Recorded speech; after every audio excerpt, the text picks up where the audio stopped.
ಚಿಂತಾಮಣಿಯಲ್ಲಿ ಹೆಲ್ಮೆಟ್ಗಳ ಕಳ್ಳತನ ಆಗ್ತಾ ಇದೆ. ಚಿಂತಾಮಣಿ ನಗರದಲ್ಲಿ ಇತ್ತೀಚೆಗೆ ಹೆಲ್ಮೆಟ್ಗಳ ಒಂದು ಕಳುವು ಪ್ರಕರಣಗಳೇನಿದೆ ಜಾಸ್ತಿ ಆಗ್ತಾ ಇರೋದ್ರಿಂದ ವಾಹನ ಸವಾರರು ಕಂಗಾಲಾಗಿಬಿಟ್ಟಿದ್ದಾರೆ. ಇತ್ತೀಚಿನ ದಿನಗಳಲ್ಲಿ ಅಲ್ಲಿ ಪೊಲೀಸರು ದ್ವಿಚಕ್ರ ವಾಹನ ಪ್ರಯಾಣ ಮಾಡ್ತಾ ಇದ್ರಲ್ಲ, ಅವರಿಗೆಲ್ಲರಿಗೂ ಕೂಡ ಸುರಕ್ಷತಾ ಒಂದು ದೃಷ್ಟಿಯಿಂದ ಹೆಲ್ಮೆಟನ್ನು ಧರಿಸಬೇಕು ಅಂತ ಹೇಳಿ ಅದನ್ನು ಕಡ್ಡಾಯಗೊಳಿಸಿದ್ರು. ಹಾಗೂ ಅದರ ಜೊತೆಗೆ ಈ ಬಗ್ಗೆ ವ್ಯಾಪಕ ಪ್ರಚಾರವನ್ನು ಕೂಡ ಕಂಡುಕೊಂಡಿದ್ರು.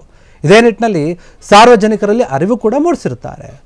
ಅದರಿಂದ ಸಾಕಷ್ಟು ಜನರು ಹೆಲ್ಮೆಟನ್ನು ಕಳೆದುಕೊಂಡಿದ್ರು. ಆದರೆ ಆ ಹೆಲ್ಮೆಟ್ಗಳು ಈಗ ಕಳ್ಳತನ ಆಗ್ತಾ ಇದೆ. ಇದರಿಂದ ಬಹುತೇಕವಾದಂತಹ ಮಂದಿ ಹೆಲ್ಮೆಟ್ಗಳನ್ನು ಖರೀದಿಸಿದ್ರು, ಬಳಸ್ತಾ ಇದ್ರು ಕೂಡ. ಪ್ರತಿನಿತ್ಯ ಚಿಂತಾಮಣಿ ನಗರಕ್ಕೆ ಹೊರಗಿನಿಂದ ಕೂಡ ನೂರಾರು ಮಂದಿ ಬರ್ತಾರೆ, ತಮ್ಮ ತಮ್ಮ ಕೆಲಸಗಳನ್ನು ಮಾಡಿಕೊಂಡು ಹೋಗ್ತಾ ಇರ್ತಾರೆ. ಸಾಕಷ್ಟು ಕಾರ್ಯಕ್ರಮಗಳಿರುತ್ತೆ.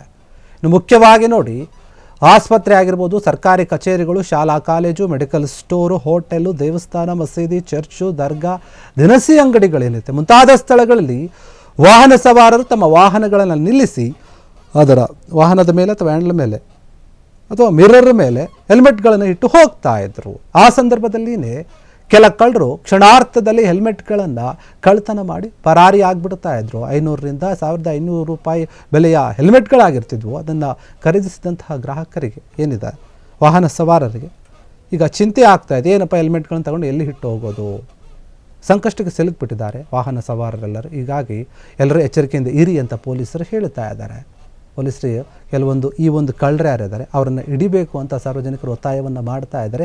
ಕದ್ದು ಮುಚ್ಚಿ ಈಗ ಜನರು ಓಡಾಡ್ತಾ ಇದ್ದಾರೆ, ಯಾಕಂದರೆ ಹೆಲ್ಮೆಟ್ ಇಲ್ಲ, ಕಳ್ಳತನ ಆಗ್ತಾ ಇದೆ.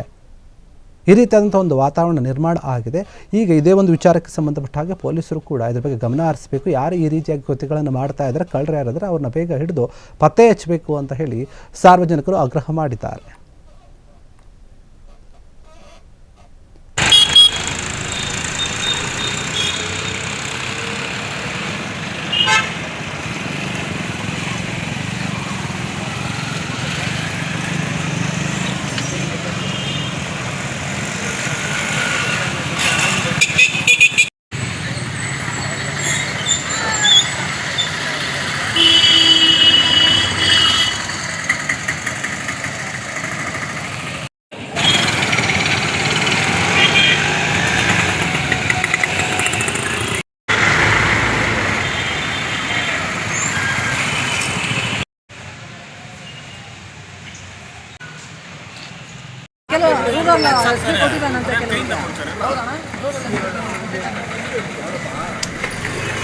ಕ್ಷಣ ಕ್ಷಣದ ಸುದ್ದಿಗಳಿಗಾಗಿ ಫ್ರೀಡಂ ಟಿವಿ ಸಬ್ಸ್ಕ್ರೈಬ್ ಮಾಡಿ, ಲೈಕ್ ಮಾಡಿ ಹಾಗೂ ಫಾಲೋ ಮಾಡಿ.